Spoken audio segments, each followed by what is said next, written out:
Every time I think about those kids, it gets me mad. And by the way, it happens on the streets of Chicago every day.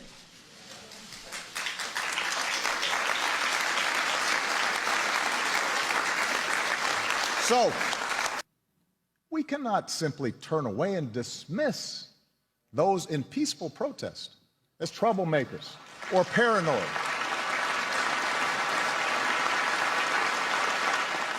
Whether you are black or white or Hispanic or Asian or Native American or of Middle Eastern descent, we have all seen this bigotry in our own lives at some point. We've heard it at times in our own homes.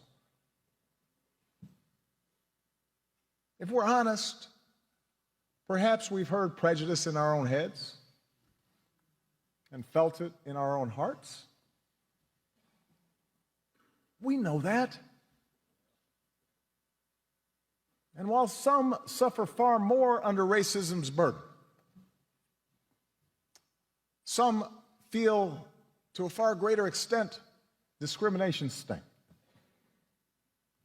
Although most of us do our best to guard against it and teach our children better, none of us is entirely innocent.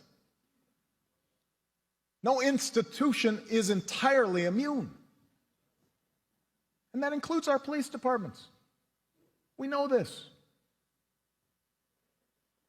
And so when African Americans from all walks of life, from different communities across the country, voice a growing despair over what they perceive to be unequal treatment,